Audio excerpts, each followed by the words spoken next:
1974 and 1986, a shadow loomed over California. What began as the Visalia Gonzaga evolved into the East Area Rapist in Sacramento, and finally, the original Night Stalker in Southern California. He was a master of psychological warfare, often spending hours inside victims' homes eating their food, drinking their milk, and terrorizing them with a high-pitched, menacing whisper beat for disappearing into the suburban night. The investigation was one of the largest in U.S. history, yet it hit a brick wall for decades. The trail went cold in 1986, leaving behind a legacy of fear and thousands of untested DNA samples. The breakthrough: investigative genetic genealogy. In 2018, investigator Paul Holtz and his team bypassed traditional criminal databases, CODIS, which only contained DNA from known offenders. Instead, they uploaded the killer's decades-old DNA profile to a public genealogy website used by hobbyists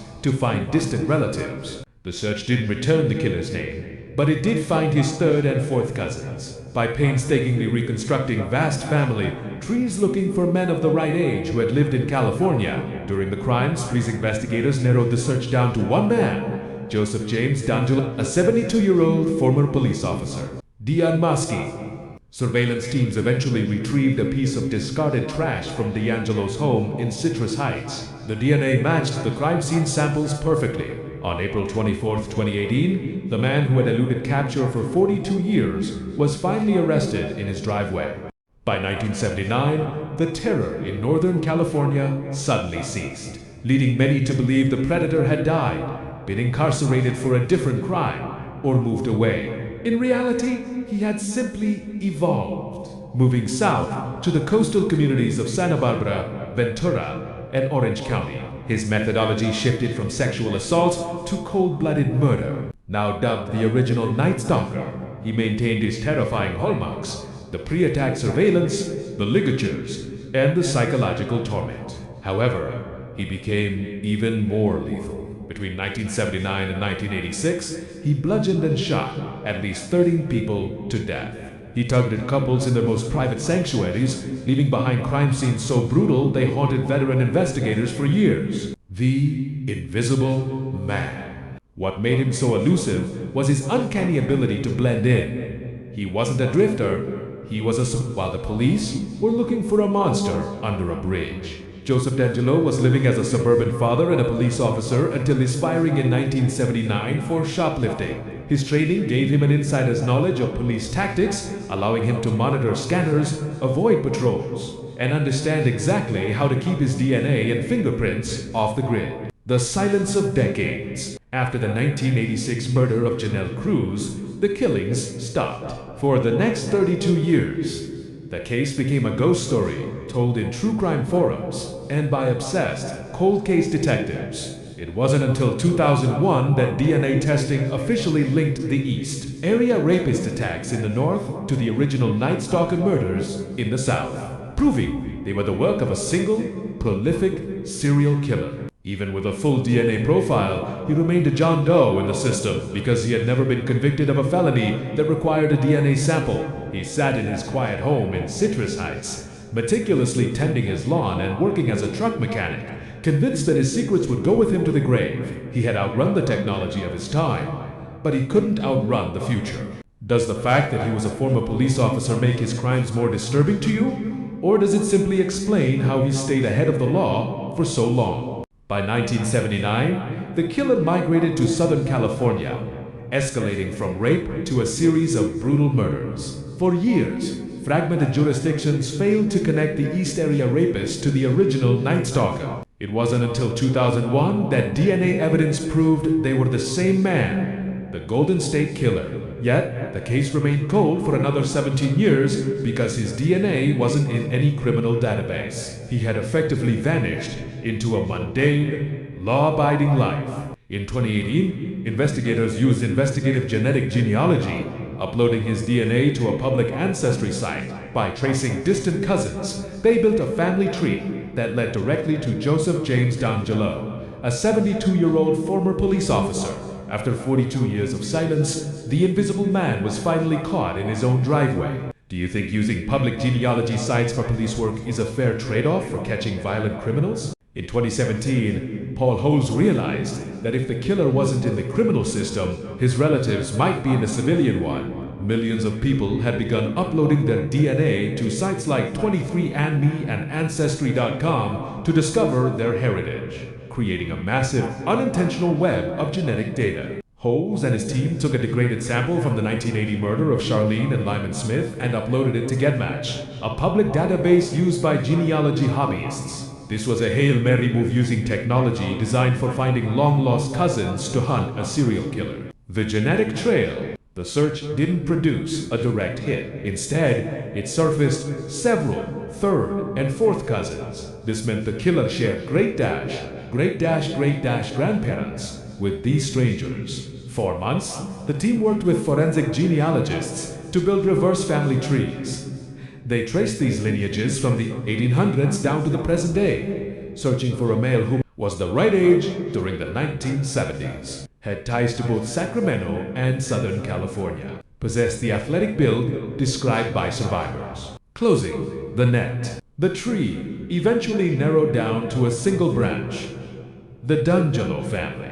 Investigators discovered Joseph James DeAngelo, a man whose career as a police officer in Auburn and Exeter placed him exactly where the attacks occurred. The team began 24-hour surveillance. They didn't have enough for an arrest, yet they needed a direct DNA match. When DeAngelo left a piece of trash in a public bin and touched a car door handle, detectives swooped in to collect the surreptitious samples.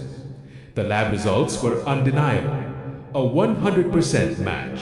After 4 decades of hiding behind a badge and a suburban lawn, the Golden State Killer was finally a name, not just a ghost. This breakthrough birthed a new era of forensics. If you could help solve a 40-year-old cold case by sharing your DNA, would you do it? On April 24, 2018, the 42-year manhunt ended in a Citrus Heights driveway. When confronted, the 72-year-old DeAngelo was stunned. The invisible man had been unmasked, not by a witness, but by his own family tree. The ultimate betrayal. As a former police officer, DeAngelo had used his professional training to evade detection, monitoring scanners, and scrubbing crime scenes. He was a sergeant by day and a predator by night, hiding behind the very badge sworn to protect his victims. The Reckoning. To avoid the death penalty, DeAngelo pleaded guilty in 2022 13 murders and kidnap-related rapes. In a chilling hours-long hearing, he sat frail and silent as survivors finally confronted him, detailing the lifelong trauma he had inflicted. A new forensic era. Sentenced to life without parole, DeAngelo's capture revolutionized police work. His case proved that investigative genetic genealogy could reach back through decades, ensuring that for modern serial killers, there is no longer such a thing as vanishing without a trace. Does knowing he was a police officer change how you view the perfect crimes he committed for so long? On April 24, 2018, officers arrested Joseph James DeAngelo outside his home. He was 72 years old. Neighbors were stunned. The man accused of terrorizing California for decades had been living among them the entire time. In 2020, DeAngelo pleaded guilty to 13 counts of murder and dozens of sexual assaults to avoid the death penalty. He was sentenced to life in prison without parole. In court, survivors finally faced him. After 40 years, they had answered. The capture of the Golden State Killer changed everything. Forensic genealogy became a powerful new tool in solving cold cases. Since 2018, dozens of previously unsolved murders have been cracked using the same method. But it also sparked debate, privacy concerns, ethical questions. How much access should law enforcement have to ancestry data? Still, for the victims and their families, the breakthrough meant justice, and it proved something powerful. Even decades later, science can catch up. For over 40 years, the Golden State Killer believed he had committed the perfect crimes. He lived a quiet, ordinary life, fading into the background of the very state he once held hostage. But he made one fatal mistake. He underestimated the relentless march of time and the power of the code hidden in his own blood. The capture of Joseph James DeAngelo didn't just close a file. It rewrote the rules of justice. It sent a clear message to every unidentified predator still hiding in the shadows. Your anonymity has an expiration date. Join the investigation. If this deep dive into the unmasking of a monster gripped you, don't let the trail go cold. We are constantly digging into the archives to bring you the most complex cases and the cutting-edge science that solves them. Subscribe and hit the notification bell to join our community of armchair detectives. Like this video if you believe that no cold case is ever truly unsolvable. Drop a comment below. What cold case do you want to see us tackle next? New video alert! Mark your calendars. Our next investigation drops this Saturday. We'll be breaking down a brand new update on a case that has baffled authorities for 30 years until now. Upload times: UK pukul 16 GMT, USA pukul 11 EST, pukul 8 PST. The truth doesn't stay buried forever. It waits in the evidence, in the DNA, and in the dedication of those who refuse to forget. Because in the end, every killer leaves a trace. We'll see you in the next one.